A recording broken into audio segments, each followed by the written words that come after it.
Allí durante, bueno, eso sucedió en 1943, durante 1944 también se relata lo que tuvo que ver con el caos que significó para la comunidad húngara que habitaba, la comunidad judía húngara que habitaba en un país aliado de la Alemania nazi, pero que ante la posible defección de Hungría hacia el bando aliado o que hiciera un armisticio, Hitler resuelve invadirla y eso significó para la comunidad judía húngara un cambio estrepitoso en su modo de vida, que si bien no era fácil dentro de Hungría, no es lo mismo tener algunas restricciones productos del antisemitismo que ser enviados en masa hacia Auschwitz, como le sucedió a la comunidad húngara, sin prácticamente tránsito por otras vías de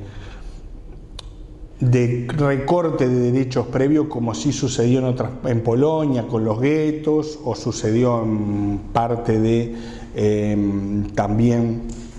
en la Unión Soviética, en la que había otros elementos que hacían prever que esa situación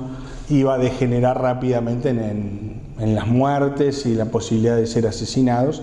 y la comunidad húngara lo sufrió con un muy importante pérdida de vidas, ¿no? Una pérdida de vidas impresionante, y prácticamente diezmaron, liquidaron la comunidad húngara judía. Luego de el armisticio que se ve obligado a firmar Alemania en mayo de 1945, que da término a la guerra en Europa, también se ilustra el fin de la Segunda Guerra Mundial con esa firma entre el 8 y el 9 de mayo, que se puede apreciar claramente en estas fotografías en las que Eisenhower anuncia la rendición de Alemania, y que, bueno, dan fin a la guerra, pero que continúa con todo lo que tiene que ver con qué va a suceder con esos sobrevivientes, ¿no? Que salen de esos campos de concentración recientemente liberados, como sucedió en enero de 1945, en lo que podemos apreciar la liberación, la llamada liberación de Auschwitz, que en realidad es el abandono de las tropas alemanas de Auschwitz y el ingreso posterior de los soviéticos a ese campo, las marchas de la muerte que se hicieron con esos sobrevivientes, ¿no? Porque cuando los nazis abandonaban los campos era habitualmente para que los que aún, o se preveía que estaban en condiciones de marchar, marchasen hacia Alemania para seguir participando de trabajo esclavo en lo que se llamó las marchas de la muerte. Esas marchas de la muerte consistían en conducir los prisioneros que todavía no estaban en condiciones de caminar en pésimas condiciones durante kilómetros y kilómetros y kilómetros hasta el establecimiento donde pudieran realizar trabajo esclavo nuevamente. Obviamente los que no estaban en condiciones de continuar eran ejecutados en el acto, y esas marchas tenían como fin tratar de sostener el esfuerzo de la Alemania nazi en lo que quedaba de la guerra. Ese esfuerzo obviamente termina en abril, mayo, con la rendición de Alemania, el 30 de abril el suicidio de Hitler, como ustedes saben, y en mayo la rendición de los alemanes. La posterior rendición de Japón ante los Estados Unidos significa el término de la Segunda Guerra Mundial, y viene el después, ¿no? O sea, lo que nosotros queremos ilustrar aquí con esta línea de tiempo, y que también las personas puedan tener conciencia, es que sobre todo de las consecuencias que dejó la Shoah, que obviamente fue el exterminio de 6 millones de judíos por parte de la Alemania nazi, y que además también hubo víctimas y persecución contra discapacitados, contra las etnias roma y sinti y los gitanos, contra opositores al régimen de todo tipo, y contra personas también perseguidas en función de su adscripción religiosa, como el caso de los testigos de Jehová, o por los supuestos crímenes sexuales, que era la homosexualidad, que también podía llevar a un campo de concentración.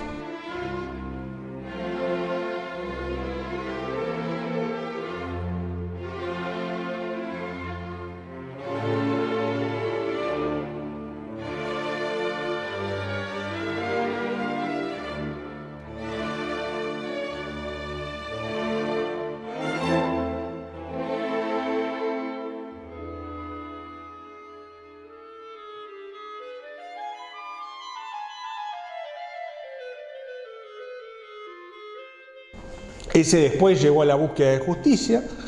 lo que tiene que ver con los tribunales de Nuremberg, en donde se juzgó a los criminales de guerra. En esos juicios se acusó, se procesó y se condenó a jerarcas de la Alemania nazi por crímenes de lesa humanidad.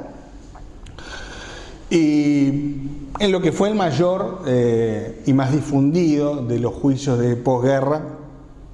contra los criminales nazis,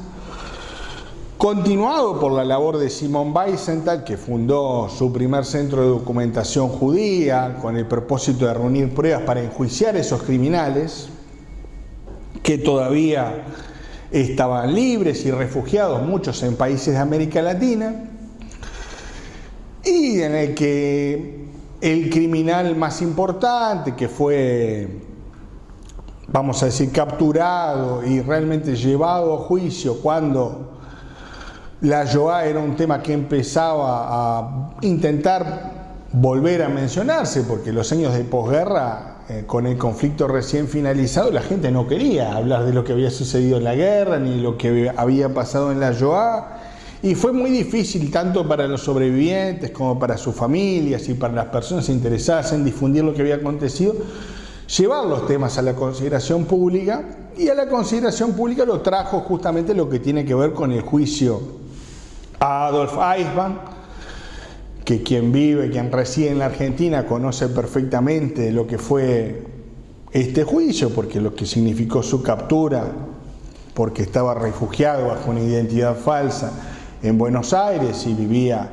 de un trabajo normal, trabajó para la Mercedes-Benz, desarrolló su vida normalmente, hasta que fue capturado por agentes del Mossad, y producto de esa captura fue traído al Uruguay, desde el Uruguay embarcado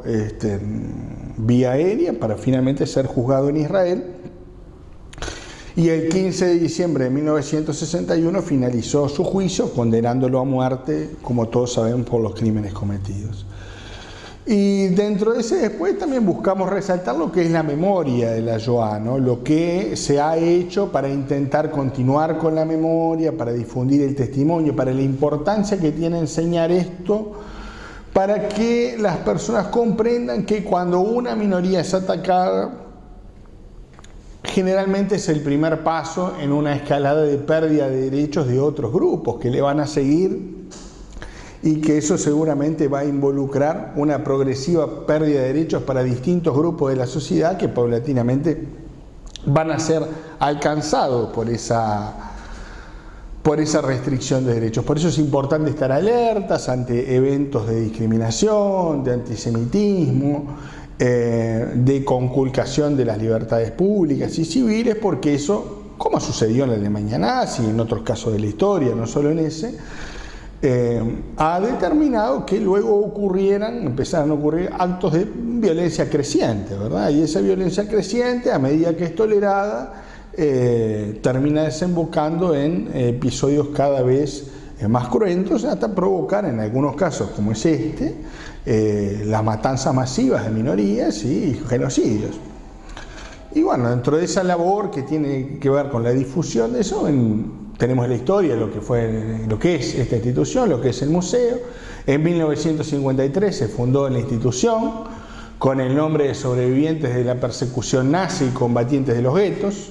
nombre que también recibió en otros lugares, así también lo recibió en Argentina, Sherita Pleitá, y posteriormente adoptó otros nombres hasta el nombre que tiene actualmente de Centro Recordatorio del Holocausto. En 1965 se trasladó el museo a lo que era su antigua sede en la calle Convención, aquí casi a la entrada de la Ciudad Vieja de Montevideo, y en 1988 pasó a funcionar aquí, en la sede de la Comunidad Israelita de Uruguay, y empezó a funcionar donde está ubicado ahora actualmente, con solo una de estas dos salas que vamos a ver ahora con ustedes, y en donde ya había algunos de los objetos. Luego eso fue reinaugurado en 1992 y se fueron creando otras formas de difundir la Shoah, otras formas de acercar la información, que determinó la necesidad de crear nuevas vías de acercamiento y de difusión. Entre ellas se constituyó en 2014 la inauguración de la Biblioteca de la Shoah, Simón Wiesenthal, en la sede aquí también del Centro Recordatorio del Holocausto, que recibe a todos los usuarios que quieran acercarse simplemente para consultar información. Es el acervo más importante que hay en Uruguay, específicamente sobre Shoah, que por supuesto no reúne documentación solo sobre Shoah, sino también sobre otros genocidios y sobre otros episodios de violencia, para que puedan ser consultados. Tiene una cantidad muy importante de volúmenes que nuestra bibliotecaria los va a instruir mucho mejor que yo sobre ello. Y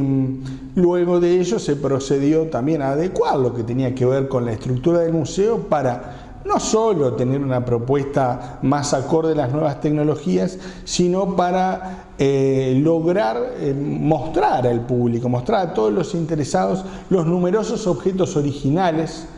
provenientes de campos de concentración, de guetos, de los distintos lugares donde estaban escondidos los sobrevivientes, que donaron en un acto de difícil desprendimiento, porque hay que también tener dimensión de lo difícil que fue conservar esos objetos en esas condiciones y lo que implicaba desprenderse de ellos para que el museo les dé custodia y con ellos poder instruir a quienes se acercan al museo y difundir lo que fue su historia de vida, y a través de su historia de vida lo que fue la Shoah, lo que significó para la humanidad, e intentar prevenir mediante ello nuevas violaciones a los derechos humanos y por supuesto la ocurrencia de nuevos genocidios.